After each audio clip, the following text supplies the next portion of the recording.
تصور کن در اتاقی نیمه تاریک نشسته‌ای. نور ضعیف یک چراغ سایه‌های کشیده روی دیوارها می‌اندازد و یک صفحه خالی مقابل توست که بی حرکت و بی رحم به تو خیره شده است. ایده‌ای درونت زنده است، چیزی که می‌خواهد دیده شود، بیان شود، اما هر بار که می‌خواهی شروع کنی، نیروی نامرئی جلوی تو را می‌گیرد. می‌گویی بعداً، فردا، هنوز آماده نیستم. و در سکوتی که باقی میماند، قلبت با ترکیبی عجیب از اشتیاق و ترس میتپد. چرا چیزی که در عمیق‌ترین وجودت ضروری است، همزمان ترسناک و ممنوع به نظر میرسد؟ میدانی کاری هست که باید انجام دهی. میدانی جهان تنها وقتی تغییر میکند که قدمی برداری. اما هر بار که جرقه‌ای از خلاقیت درونت روشن میشود، مقاومت دوباره ظاهر میشود، بی‌رحم و بی‌وقفه. نجوا می کند تو نمیتوانی، نباید. چه کسی هستی که چنین حقی داشته باشی؟ و در این نجواها پارادوکسی نهفته است. همان کاری که میتواند تو را آزاد کند، همان کاری که میتواند تو را تعریف کند، ترسناکترین و سختترین کار است. چطور ممکن است ذهنی که چنین رویاهایی دارد، همان ذهنی باشد که در مقابل آن خود را فلج می کند؟ هیجان، آن موج انرژی که در لحظه الهام ایجاد می شود، با تردید و تضعیف همراه می شود.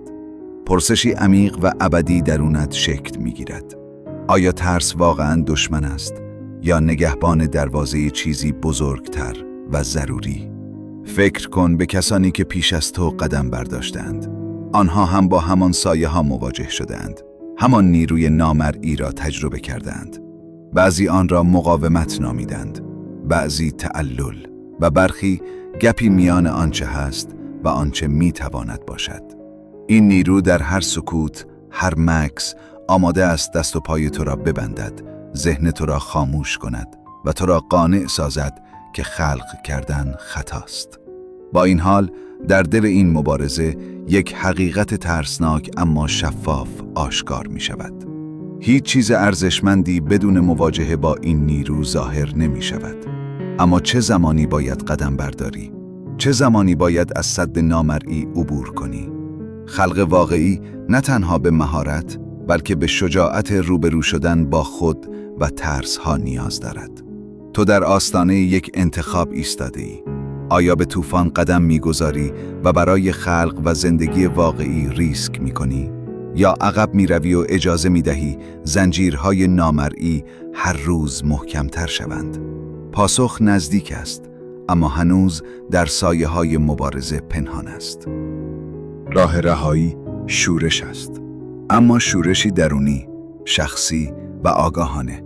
ابتدا باید مقاومت را بشناسی، نامگذاری کنی و نحوه تأثیرش بر افکار و احساساتت را درک کنی. سپس بدون انتظار برای شرایط ایدئال اقدام کنی. هر قدم کوچک، نوشتن یک جمله، شروع یک طرح یا تصمیمی جسورانه قدرت تو را آزاد می کند و زنجیرهای نامرئی مقاومت را می شکند. شورش یک تحول درونی است. با هر اقدام جسورانه مقاومت به یک آینه تبدیل می شود که شجاعت، توانایی و نیروی درونی تو را بازتاب می دهد. خلاقیت و معنا تنها با اقدام و مواجهه با ترس آزاد می شوند. در لحظه‌ای روشنبینانه می فهمی نیرویی که تو را محدود می کرد بخشی از مسیر رشد و یادگیری تو بوده است.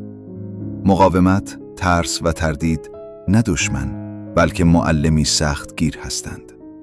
هر مانع، هر شکست و هر مکث تو را به لحظه‌ای بزرگتر نزدیک کرده است.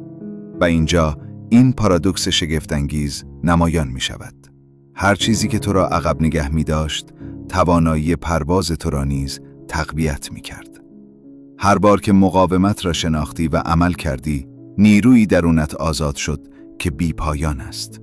پرسفیلد این را هنر جنگ می نامد. جنگ با خود، جنگی که تنها با عمل و آگاهی پایان می یابد. مقاومت دیگر دشمن نیست، آینه است که نیروی درونی تو را بازتاب می دهد. جنگ واقعی با دنیای بیرون نیست، بلکه در درون توست. و وقتی از آن عبور می‌کنی، زندگی خودت به اثری بی‌نظیر و کامل تبدیل می‌شود.